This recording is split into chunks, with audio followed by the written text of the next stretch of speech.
Guys, how's everybody doing? Good, how are you? Good, how about you? I am hanging in there, one day at a time. Look, if you don't mind, start with that. Like, how has this adjustment been for a couple of days? What's been different about it than maybe you anticipated? Yeah, it's been one of those 2 days, seems like 2 weeks a little bit. I'm not going to lie to you. Just a lot going on. I mean, obviously when you have a change in position, right, there's things that you got to change in your daily schedule. Listen, coaches are routine guys now.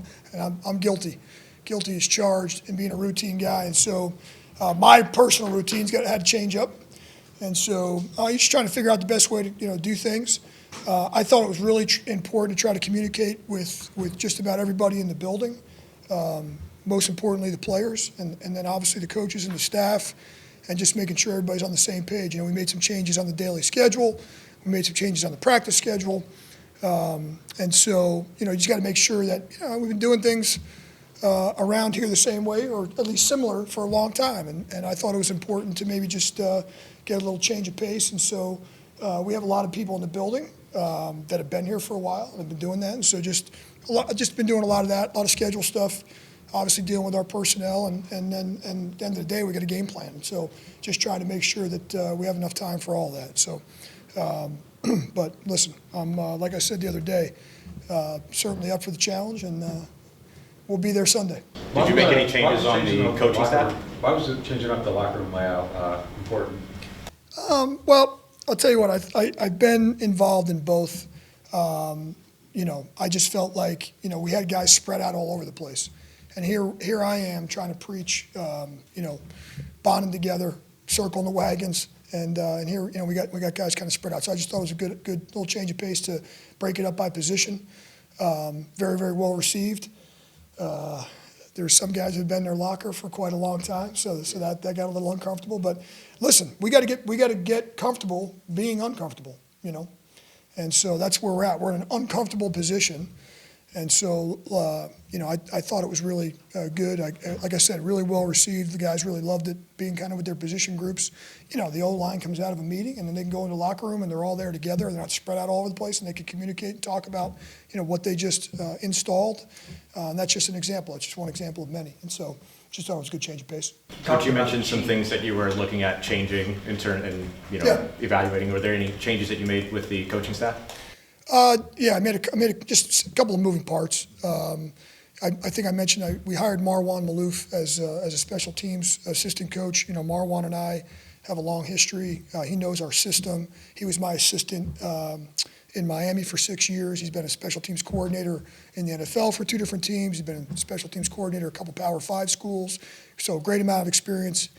Just happened to be one of those years, ironically enough, where I was able to get him. And so that was a great addition. And then defensively, obviously with Dennis being the play caller, we kind of had to change guys around there a little bit. And so moved guys around there just a little bit, shook up the defensive staff.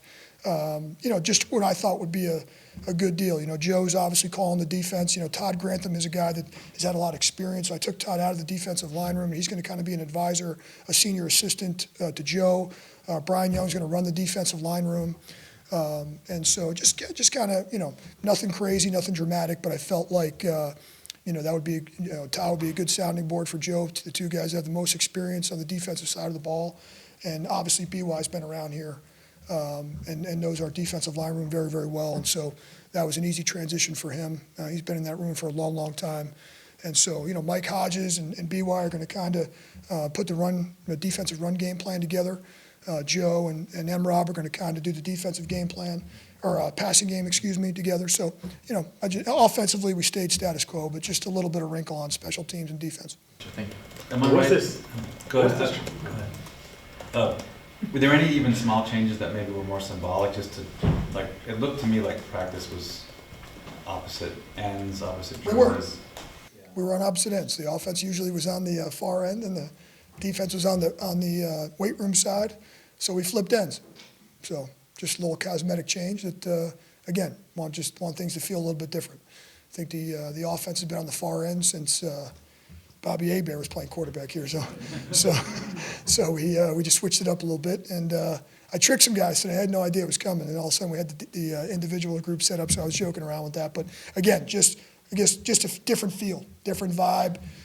Here we are in the second half of the year. We had a little major change at the top, and just want to feel a little different for everybody, and want to keep everybody kind of on their toes and antenna up, and that was the thought process behind it, and with a lot of the things we're doing. So kind of more of a personal note, what's it kind of like been like just for your wife and kids, and just how excited are they about this opportunity for you? Yeah, I mean, listen, it's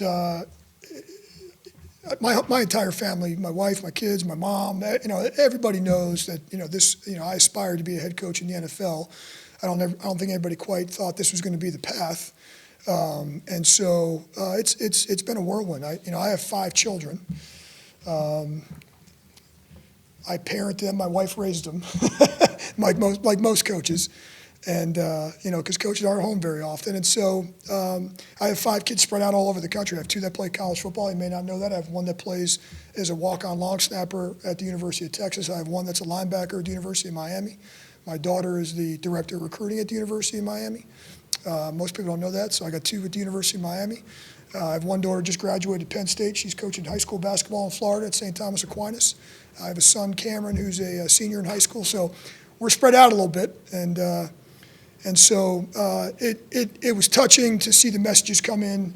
And again, it was an emotional day on Monday, because here I am, a guy loses his job, and I'm not here to celebrate. And so it's just a little bit different. But at the same time, there is that personal side to it. There's that human element. And so we had a good little family chat and all that stuff, and all that good stuff. So and so and like I said, my mom's still back in New Jersey, and most of my family are back there, and just family, friends reaching out. I'll be honest with you, I didn't get a chance to read a lot of the text messages and the emails. Stuff were coming in until either late Monday night or early Tuesday morning. I still haven't responded to some, so if I haven't responded to you yet, I apologize. But I will. But just all that's been going on. But yeah, I mean, listen, there's definitely. I'm not going to sit here and lie to you. There's a human element to it, and like I said, like I'm saying all along, I'm ready for the challenge, and I'm happy and proud to lead this organization. Just to clarify, how did it feel to run your first practice today, and how do you think the players responded to it? Really positive feedback so far. Obviously, we just ended, but I thought, I talked to a lot of guys during the practice about, just the changes in the daily schedule, the changes in the practice schedule. It felt great to be out there, to be honest with you. I feel like we got, little energy out there today, a little juice, whatever you want to call it. I didn't feel like anybody was out there, just going through the motions. I felt like there was a great energy to it. Players could probably speak on that, but the tempo was great. Thought we got a lot of great work. And so I thought there was all the things so far have been very, very well received, but the players could probably tell you more than me. Just to clarify for for Brian Young, is his title defensive line coach now, or is? We didn't officially change title. He's going to run the defensive line room, and so as I said, it's not. He's going to be running the defensive line room. We didn't make an official title change there, no. Just kind of going back on the small changes. I mean, normally when we walk out there, we see guys stretching first things first. Did we just come out at like a different time of practice? Yeah, we changed how we're doing the activation part of practice, or the stretch part of practice. So we had done it differently. Every single player went through an activation period before you guys got there today. So when you guys, I think when the press arrived, everybody had already gone through an activation session with our sports science and our strength staff. Listen, it's no secret we've had some soft tissue injuries. That's not a news flash. So we're trying to look at everything, and like I said the other day, we're evaluating and reevaluating every single aspect. That's something that's concerning, quite frankly, to me, and so I thought it was important. I've been through that before in the last job. The last organization I was with, we had some soft tissue stuff, and we got into this activation period. Talked to the players this morning about hydration, activation. We want to try to, cross every T and dot every I, and make sure that we can take care of the things we can take care of. And so just a different way of doing it. Again, very well received. So that stretch period that you guys usually, were there for the beginning of, that's no longer on the practice schedule. Rizzi, for the layman, can you just explain what an activation period? Yeah. So, imagine you're going to work out, and you shouldn't just go to the weight room and start lifting weights, right? Or you're going to go and you're going to go jogging for the layperson. I don't do a lot of jogging, unfortunately, but I need to. But you shouldn't just go out there and just start lifting weights, or just go pick up a basketball and just start playing basketball. I'd say tear your Achilles, or that's how you get hurt, right? So the activation is more of a sports science thing. We take those guys through an activation period so that when practice starts, they're actually already, sweating, and they're already, have already gone through and warm. Activation is a fancy name for a warm-up. When I was growing up, we were in warm-up. Now it's activation, but they go through an activation period, and let the sports science guys and the strength staff kind of decide what's the best way to get those guys activated. But, it used to be something that was kind of voluntary, and then we did our stretch period. We made it a mandatory thing here just to try to change it up a little bit.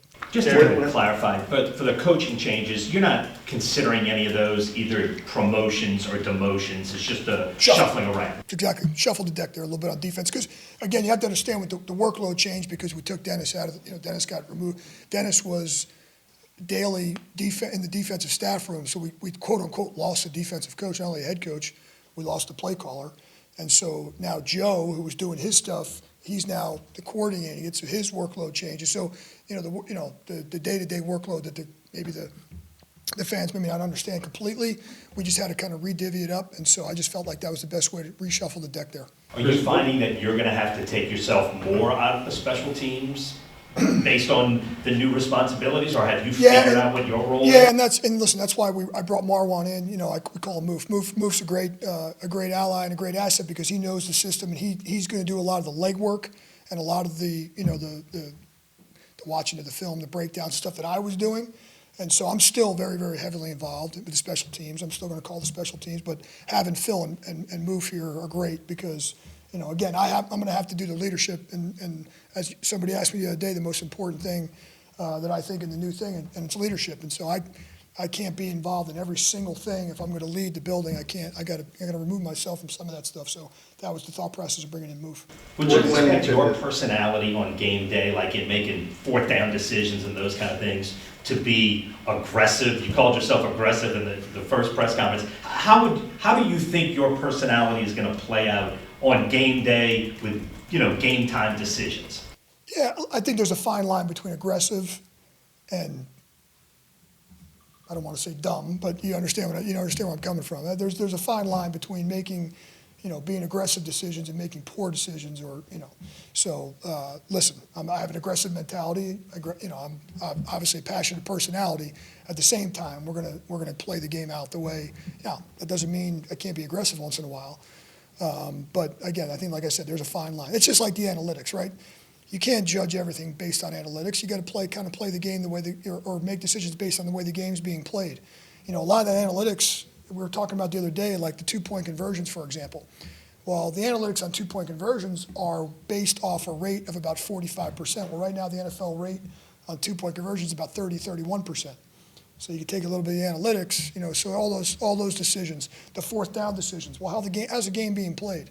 Is it a high-scoring game? Is it a low-scoring game? What's your opponent? If you pin their offense back, all those factors, are determined by you're going to try a long field goal or you're going to try to pin them back. And so, like I said, so a lot of those decisions be made based on who we're playing, based on how we are playing in that particular game, our opponent, and all that. So, yeah, I have an aggressive mentality. There's no doubt about that. But at the same time, I'm going to do what's right for the team. Darren, with the stretching activation period stuff, I think Dennis had mentioned something like that might be implemented this week. That was something you brought in, or something that was already in the works? Yes, it was something that I brought up a few times, just about something that maybe we could, get to, and so we did have some conversations about that, and so I just kind of, like I said, doing it like I've done it before. What went into the decision to trade Marshon, and how does that affect you at a position that's had a lot of injuries of late? Yeah, listen, I think Mickey kind of covered that already in terms of the decision. I saw all of Mickey's quotes, and to be honest with you, I kind of echo all the same things. I think that there was a good value there. I don't think that Marshon was just going to be given away for anything. I could tell you that I know there was a lot of calls, not just the team that we traded him to. There were a lot of people that were had interest, and so I just felt like that's Mickey's call, and obviously he felt like that was the right decision, and certainly I stand by it. I saw all the things he said, not to echo every single thing, but it was good value for the player, and and we move on. It is what it is. And how does that affect the cornerback position? Well, I mean, certainly we took a really good player out of the building. That's a position that we haven't been healthy at. So getting some of those guys back is going to be really important. No doubt. Riz, can you let us know kind of where things stand with Chris Olave after last week? Is Sure. he a potential candidate for injured reserve after? Yeah, and listen, it's going to sound a little bit like coach speak, but it's really not. This is really what he's doing. We're kind of taking this day by day.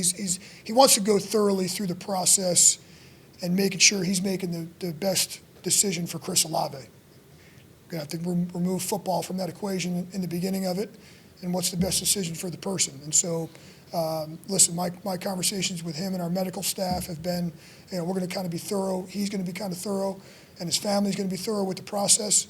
I completely support that. Like I said, I have five kids of my own, and so if that was one of my kids, I would want to do the same thing.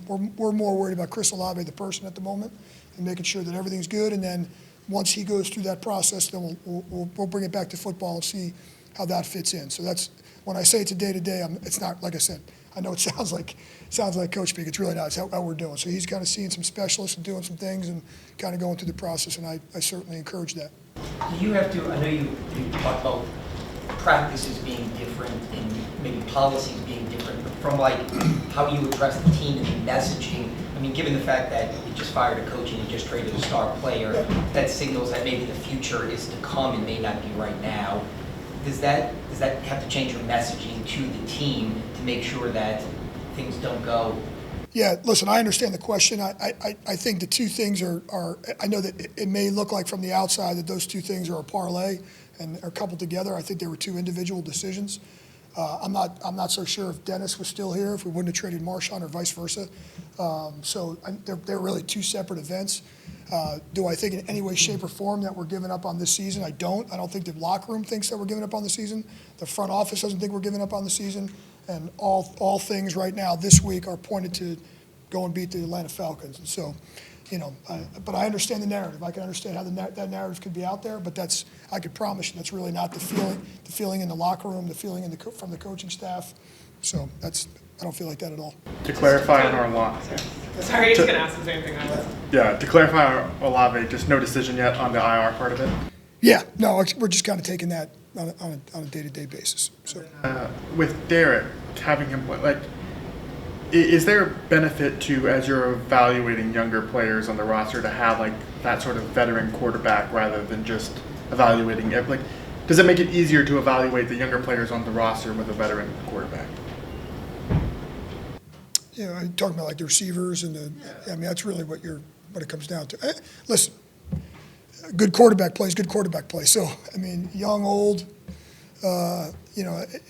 bottom line is it's easier to evaluate everybody with good play. And so, I understand the question, but I would agree. Listen, the best thing I think that a veteran quarterback can do is, because of Derek's experience, that alone can help those younger guys. The evaluation part of it. I mentioned that 111 thing the other day. Well, if we're not protecting the right way, or we miss a blitz pickup, or we run the wrong route, or it's not always the quarterback. And I think the quarterback sometimes gets too much of the blame, too much of the credit, and we've had some issues and some other things, and we got to get cleaned up. And so, but yeah, I think having a veteran quarterback could certainly help a young, inexperienced receiver group out, no doubt.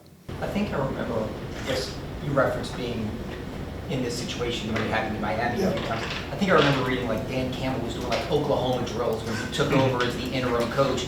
And just, did you reach out to him? He's got his own team to worry about, but to talk about or even text about what he did and how he did it, or is it just kind of what you saw him do when he took over an interim situation? Yeah, a few things there. Number one, is anybody surprised that Dan Campbell did Oklahoma drills? Okay. Number two, I did speak with him, had a nice long conversation with him. Dan's a close friend. Dan's quite frankly, maybe, if not the biggest reason I'm here, certainly one of them, meaning with the Saints. And we had a great conversation. And listen, he said to me, one of the first things he said to me the other morning was, Riz, when we did this, we did it together. Remember, we did A, B, and C, and we did X, Y, and Z. And I thought those were great things we did. Now, back to the Oklahoma drills, Dan took over much earlier in the season with a healthier team. And then the last thing I would say is I don't want to line up against Dan Campbell on an Oklahoma drill either. So, He's not a guy.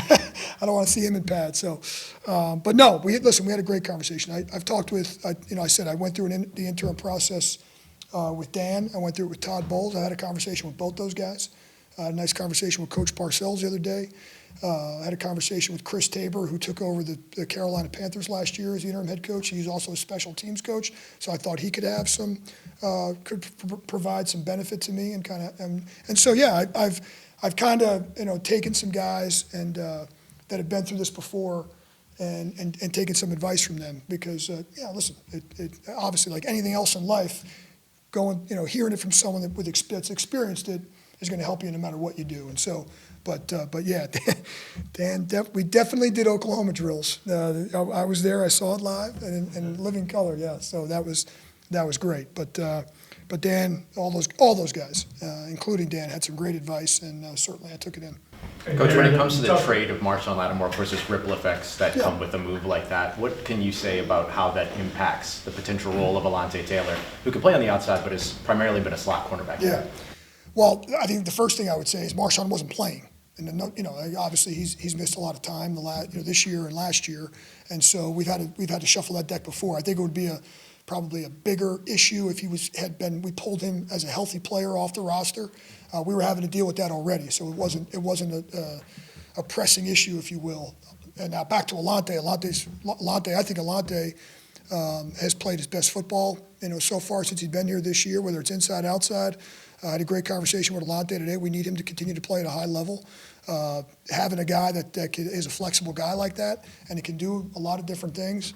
And so, like I said, that position, though, the defensive back position is a position that we've been a little bit banged up at. So getting guys back, some of those guys back is going to be a big deal, and that can help kind of remedy some of that losing Marshon. And do you feel that Kool-Aid-McKinstry's moving in the right path when it comes to his game? Yeah, I hope so. I had a really good conversation with Kool-Aid today. We getting him back out there will be a big deal. Obviously, he didn't practice today. You guys will be seeing the practice report here shortly, but.